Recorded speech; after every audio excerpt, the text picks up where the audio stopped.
देश छोटा सा, मुंबई से जो कम शायद उनकी पॉपुलेशन होगी, एंड उसके बाद भी वो पूरे वर्ल्ड में इतना पावरफुल, इतना डेंजरस, इतना स्ट्रांग है।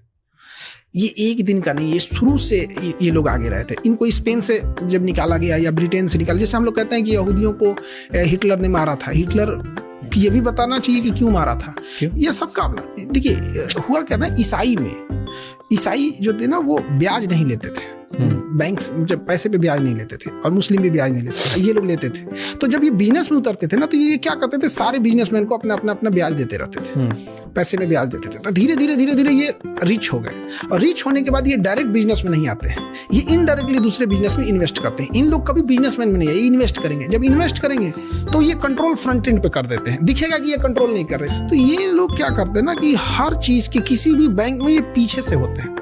और सेकेंड वर्ल्ड वॉर के टाइम पे जब इससे लड़ाई चल रही थी हिटलर से, तो इन लोगों ने नॉर्मंडी एक जगह है फ्रांस में, जहाँ पे ये बहुत बुरी तरह फंस गए थे, लेकिन वहां से ये लोग निकल गए। तो वहां पर जब जर्मनी को हराकर ब्रिटेन लगभग जीत चुका था, तो 2 दिन पहले इन लोगों को पता चल गई थी कि जर्मनी जीत चुका है। बट इन लोगों ने अफवाह उड़ा दिया कि ब्रिटेन हार गया है, मतलब ब्रिटेन जीत चुका था, जर्मनी हार गया था। तो इन लोगों ने अफवाह उड़ा दिया कि ब्रिटेन हार गया है। तो जो ब्रिटेन के बैंक्स में ट्रेजरी बिल रखे थे या जो भी फाइनेंशियल वो सब चीजें थे, लोग अपना शेयर वगैरह बेच के हटने लगे कि भैया ये तो खत्म हो गया कहानी इसका। उस समय इन लोगों ने खरीद लिया था। 2 दिन बाद पता चला ब्रिटेन जीत चुका है। तो इन लोगों के पास ये सब चीजों का बहुत कंट्रोल है। और सबसे बड़ी चीज है जासूसी इनकी, हर जगह पे। मतलब आज ईरान में ये हाल है कि 3 ऑफिसर में से 1 ऑफिसर इजराइल का है। पर ये मैं अभी तक ये नहीं समझा कि हिटलर क्यों अगेंस्ट था जूस के। वो जर्मनी में रह के पैसे से ब्रिटेन की मदद कर रहे थे। ओके।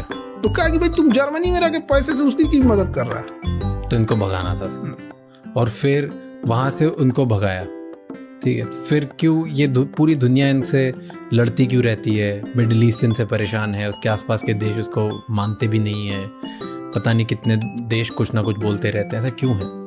सबका अपना अपना, देखिए सर्वाइवल के लिए लड़ रहा है यार। ये सबसे बड़ा चीज अरब वाले, ये डायरेक्ट नहीं लड़ सकते हैं उसको इजराइल से, तो इसलिए उसको ना एक दुश्मन दे दिए हैं, गजा। लड़ते रहो, उसके पास ना आर्मी है, ना एयरफोर्स है, ना नेवी है, गजा के पास उसका कुछ नहीं है। अब ये सब क्या है ना, कुछ पैसे उसे दे के कहते लड़ते रहो, ना ये इधर मेरे ओर चलाएगा।